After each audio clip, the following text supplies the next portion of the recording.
अस्सलाम वालेकुम। Lecture number 5 plan scope management. आज हम डिस्कस करने चाह रहे हैं प्रोजेक्ट मैनेजमेंट का knowledge area chapter 5 scope management. Scope management को इससे आगे हम डिस्कस करेंगे। इसमें अभी तक हमने जो कुछ डिस्कस किया है वो इससे प्रोजेक्ट मैनेजमेंट की थोड़ा सा ओरिएंटेशन या हम कह सकते हैं कि आपके माइंड सेट को प्रिपेयर करने के लिए थे पिछले जो लेक्चर थे। इंटीग्रेशन मैनेजमेंट इनफैक्ट कंक्लूजन है सारे चैप्टर का। जो मेन पॉइंट है एग्ज़ाम प्रिपरेशन के लिए या प्रोजेक्ट मैनेजमेंट को सही से समझने के लिए वो स्कोप मैनेजमेंट का ये चैप्टर है। इस चैप्टर में जो कॉन्सेप्ट बताए जा रहे हैं, जो यहाँ से हम स्टार्ट ले रहे हैं, ऐसा समझिए कि लॉजिकली हमारा स्टार्टिंग पॉइंट है। Starting point in the sense हम जब कोलेक्ट रिक्वायरमेंट से जाते हैं, यानी प्लान स्कोप मैनेजमेंट से कोलेक्ट रिक्वायरमेंट्स, और ये हमारा स्टार्टिंग पॉइंट है। अगर आप यहाँ से सीक्वेंस को देखेंगे तो इससे आगे जो स्केजल मैनेजमेंट है, कॉस्ट मैनेजमेंट, क्वालिटी मैनेजमेंट, वो सारे एक सीक्वेंस में जाते हैं प्रोसेस। अगर आपको शुरू में इन चीज़ों की समझ आ गई, यानी स्कोप मैनेजमेंट के प्रोसेसेस की समझ आ रही है, तो आपको आगे इसके लॉजिक को, इसकी सीक्वेंस को समझना इंतहाई आसान हो जाएगा। और अगर आप सीक्वेंस और लॉजिक को एक दफ़ा समझ गए तो पीएमपी का एग्ज़ाम, जो असल में मेरा ऑब्जेक्टिव है कि आपको क्वालिफाई कराना है, वो अचीव हो जाएगा और आप फर्स्ट अटैम्प्ट पे इंशाल्लाह पीएमपी के एग्ज़ाम को क्वालिफाई कर लेंगे। तो उसके लिए ज़रूरी है कि आप स्कोप मैनेजमेंट से जो हम इससे आगे ऑनवर्ड जो प्रोसेस स्टडी करेंगे उसको सही से समझिएगा। तो इसके अंदर जो है स्कोप मैनेजमेंट के प्रोसेसेस जो हैं: plan scope management, collect requirements, define scope, create work structure, validate scope and control scope. इसके पहले जो शुरू के जो 4 प्रोसेसेस हैं, ये सारे प्लानिंग प्रोसेस ग्रुप से रिलेटेड हैं। और एग्जीक्यूशन में आपने कुछ नहीं करना। मॉनिटरिंग एंड कंट्रोलिंग में आपने वैलिडेट स्कोप और कंट्रोल स्कोप, ये 2 प्रोसेस इसमें आएंगे। तो पहला हम देखते हैं कि प्लान से रिलेटेड मेन कॉन्सेप्ट्स क्या है। आपको मेन कॉन्सेप्ट आप सबसे पहले वो क्लियर कीजिएगा। हर प्रोजेक्ट की स्कोप और नेचर उसकी हर प्रोजेक्ट की डिफरेंट होती है। तो आप अपने प्रोजेक्ट, जो आपका प्रोजेक्ट, उसका स्कोप आप कैसे डिफाइन कर रहे हैं और इन एग्जीक्यूशन में आप मैनेजिंग और कंट्रोल कैसे करेंगे स्कोप को, सबसे पहले आपने ये चीज़ डिफाइन करनी है स्कोप मैनेजमेंट प्लान के अंदर। एग्जीक्यूशन से पहले आपको सारा स्कोप, कंप्लीट स्कोप क्लियर करना है और फॉर्मली अप्रूवल, उसका अप्रूवल लेना है। विदाउट अप्रूवल हमने एग्जीक्यूशन स्टार्ट नहीं करनी। हम एग्ज़ाम में इस तरह के क्वेश्चन आएंगे जिसमें सिनेरियो दिया होगा कि अभी तक आपने अप्रूवल नहीं लिया लेकिन उसकी एग्जीक्यूशन स्टार्ट होगी, तो ये टोटली अगेंस्ट द पीएमआईइज्म है। पीएमआई इसकी आपको इजाज़त नहीं दे रहा। जब भी आप प्रोजेक्ट की रिक्वायरमेंट्स को कलेक्ट करेंगे तो सारे स्टेक होल्डर से उसकी रिक्वायरमेंट कलेक्ट कीजिएगा। रिक्वायरमेंट सारी कलेक्ट करनी है लेकिन अब सबको लेके नहीं चलना। ये चीज़, सारी रिक्वायरमेंट लेनी है सारे स्टेक होल्डर से, उसके बाद उसको प्रायोरिटाइज करना है, उसको रैंक करना है in the light of business case और प्रोजेक्ट चार्टर। इसको भी हम रिकोलेक्ट रिक्वायरमेंट में मजीद इसको देखेंगे। आपने क्लियरली मेंशन करना है कि स्कोप के अंदर क्या है, इंक्लूड है और क्या नहीं include, what is in and what is out of scope, ये क्लियरली मेंशन करते हैं before the execution. Work breakdown structure her project के लिए मस्ट है। जब प्रोजेक्ट चल इन एग्जीक्यूशन में, जब प्रोजेक्ट एग्जीक्यूशन में होगा तो आपने देखना है सिर्फ और सिर्फ वही काम करना है जो स्कोप में हमने मेंशन किया, जो डॉक्यूमेंट हुआ है। आउट ऑफ स्कोप कोई काम नहीं करना, अदरवाइज उसका जो इफेक्ट पड़ेगा कॉस्ट पे और टाइम स्केजल पर और अदर नॉलेज एरिया पे, उसके आप खुद जिम्मेदार होंगे। फिर गोल्ड प्लेटिंग का एक वर्ड है, एक आप कह सकते हैं कि हमारे पास एक वोकैबुलरी है पीएमआई की। इस तरह के वर्ड्स आते हैं एग्जाम में। गोल्ड प्लेटिंग का मतलब होता है गिविंग एक्स्ट्रा। आपने एग्जीक्यूशन में, प्रोजेक्ट में कुछ भी एक्स्ट्रा नहीं देना। जो चीज़ डॉक्यूमेंट पे मेंशन है स्कोप मैनेजमेंट में, उसी को कंप्लीट करना है और वही चीज़ डिलीवर करनी है और उन्हीं रिक्वायरमेंट्स पे काम करना है आपने। स्कोप से रिलेटेड जो चेंज होगी उसकी एवल्यूएशन मस्ट है। उसके डिसीजन या तो स्पॉन्सर लेगा या प्रोजेक्ट मैनेजमेंट ऑफिस लेगी या जो ऑर्गेनाइजेशन है जो इनिशिएट कर रही है उनको इन्वॉल्व कीजिएगा। स्कोप से रिलेटेड जब भी कोई चेंज आती है तो अप्रूवल भी उन्हीं से लेना है। और प्रोजेक्ट चार्टर में उसकी स्पेस देखिएगा क्या है। आप हम ये जो स्कोप को, जो जिसकी रिक्वेस्ट आई है, उसको अप्रूव करना चाहिए या नहीं, ये वो हमारे बाउंड्रीज़ के अंदर है या नहीं। प्रोजेक्ट चार्टर हमें प्रोजेक्ट की बाउंड्री को डिफाइन करता है। उस स्कोप को देखिए कि वो हमारी बाउंड्रीज के अंदर आ रही हैं, चार्टर के अंदर इंक्लूड आ रही हैं, तो फिर आप उसको लेके चल सकते हैं। तो ये मेन पॉइंट्स है स्कोप मैनेजमेंट से related. Through out this chapter scope management plan, हम इसी को राउंड अबाउट, इन्हीं कॉन्सेप्ट्स के राउंड अराउंड हम बात करेंगे तो स्कोप मैनेजमेंट से जो क्वेश्चन आते हैं एग्ज़ाम में, उन वो आपको वो यही डिटरमिन करने की कोशिश करते हैं कि कैंडिडेट आया, उनका इस तरह का माइंड सेट है कि नहीं। इन प्रैक्टिकल, अगर आपका सिर्फ प्रैक्टिकल का एक्सपीरियंस है प्रोजेक्ट मैनेजमेंट में, तो बहुत सारी चीज़ें सिचुएशनल बेस होती हैं, बहुत सारी चीज़ें हम ऑर्गेनाइजेशन पर डिपेंड करते हैं। उधर हम इस तरह से हार्ड एंड फॉल्स्टिक रूल भी फॉलो भी नहीं कर सकते बाज़ औक़ात। लेकिन पीएमए के एग्ज़ाम के वक्त आपको इन चीज़ों का ख़ास ख्याल रखना है, हमने इन्हीं चीज़ों को फॉलो करना है। नेक्स्ट चीज़ आती है, दो वर्ड है, एक है प्रोडक्ट स्कोप, एक है प्रोजेक्ट स्कोप। ये दो डिफरेंट चीज़ है। क्वेश्चन के अंदर आपने देखना है कि वो आपसे प्रोडक्ट के बारे में पूछ रहा है या प्रोजेक्ट के बारे में।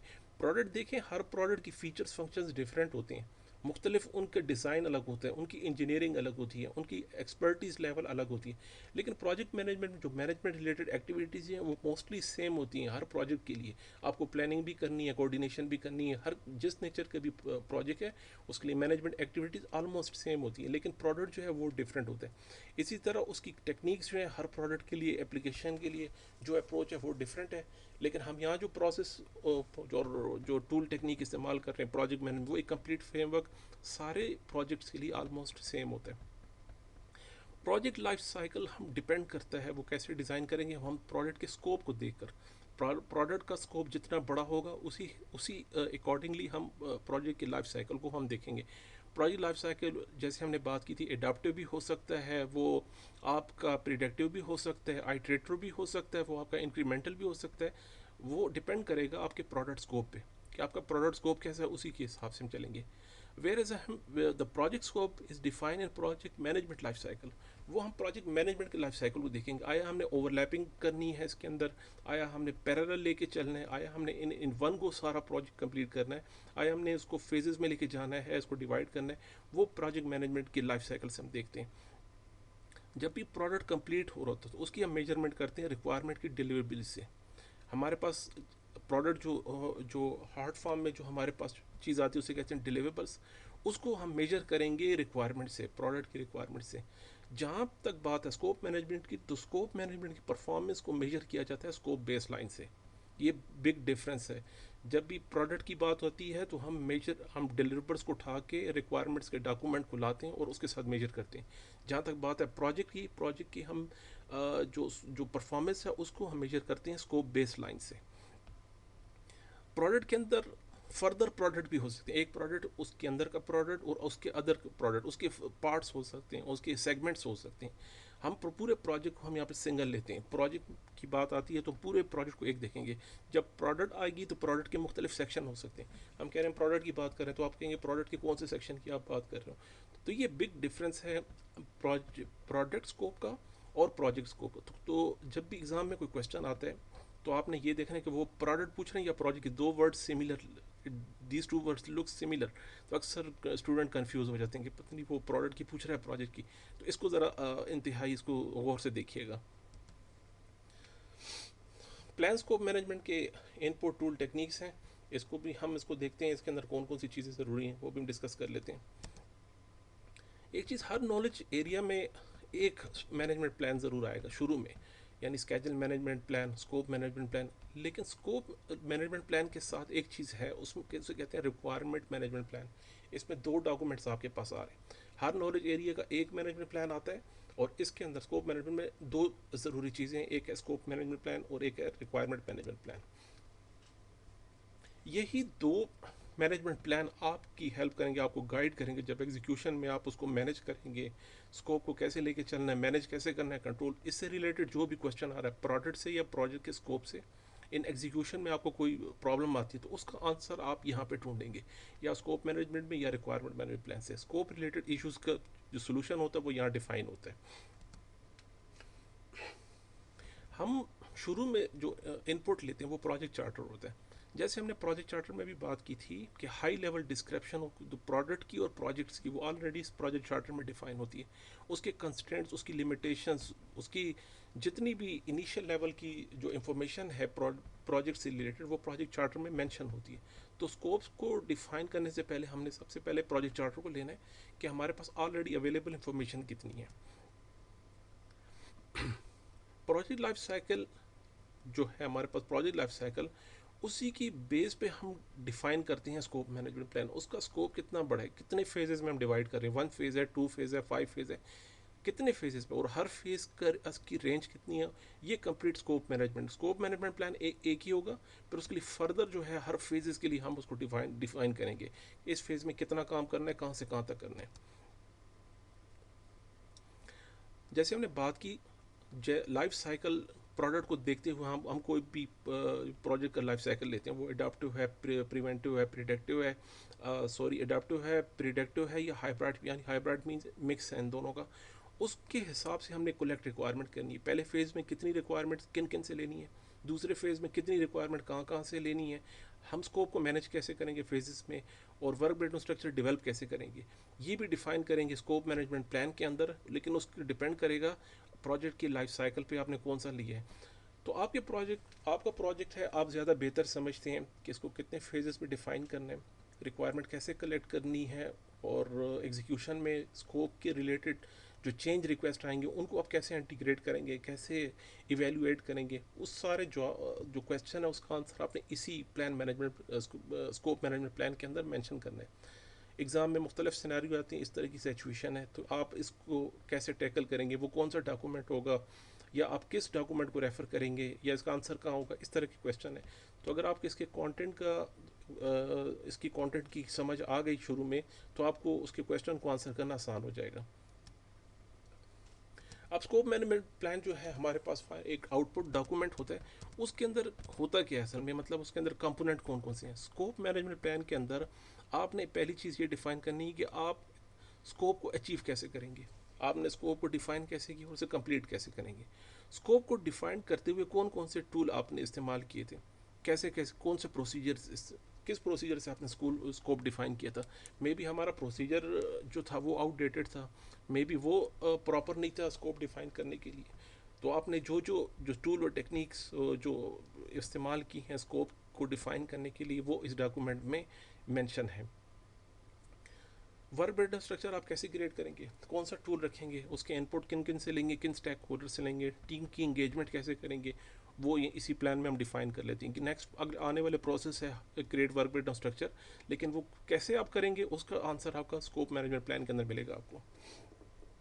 आप स्कोप को मैनेज कैसे कर रहे हैं और कैसे कंट्रोल कर रहे हैं एग्जीक्यूशन, उसको भी यहीं पे मेंशन कीजिए। देखें एग्जीक्यूशन में इनफैक्ट होता क्या है वो तो किसी को नहीं पता। वो कोई भी इन एडवांस कोई भी जितना भी एक्सपर्ट प्रोजेक्ट मैनेजर हो, तो रियल जो रियलिटी है कोई किसी को नहीं पता हो सकती क्या कि क्या होने वाला है। लेकिन जो एक्सपेक्टेड चीज़ें हैं हम हिस्टोरिकल इंफॉर्मेशन से देख लेते हैं, हम अपने पास्ट एक्सपीरियंस से देख लेते हैं, लेसन लर्न से देख लेते हैं। ऑर्गेनाइजेशन प्रोसेस एसेट्स है, organization management project management office है, पीएमओ, उनके पास हिस्टोरिकल रिकॉर्ड होते हैं, उनके पास एक्सपर्टीज हैं, टेम्पलेट्स हैं।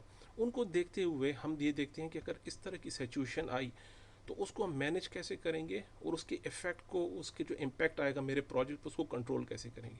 उसका आंसर भी अपने स्कोप मैनेजमेंट प्लान में पहले से डिफाइन कर लेना है। डिलीवर्स का एक्सेप्टेंस कैसे लेंगे, उसका क्राइटेरिया क्या होगा एक्सेप्टेंस का, वो भी हम डिफाइन कर लेते हैं यहाँ पे। अभी ये चीज़ें तो ये कंपोनेंट्स से हमारे पास स्कोप मैनेज प्लान की, ये सारे कंपोनेंट स्कोप मैनेजमेंट प्लान किए। उसके अलावा आपको क्या देखना, उसके अलावा हमने देखना है ऑर्गेनाइजेशन प्रोसेस एसेट में कोई स्टैंडर्डाइजेशन है, कोई टेम्पलेट्स का है प्रोसीजर। क्योंकि project management office constantly scope management पे फ्रीक्वेंटली काम करती है, उनकी उनकी एक्सपर्टीज काफ़ी होती है। तो बाज़ औक़ात वो एक स्टैंडर्ड एक फॉर्मेट जो डेवलप कर लेते हैं कि आपने स्कोप को इस तरह कलेक्ट करना है, इन इन लोगों से कलेक्ट करना है, इस तरीके से, इस प्रोसीजर से। तो आप देखिएगा कोई इस तरह का ऑर्गेनाइजेशन में टेम्पलेट या स्टैंडर्ड है, अगर है तो फॉलो कीजिए, अगर नहीं है तो आपने खुद डेवलप करना है।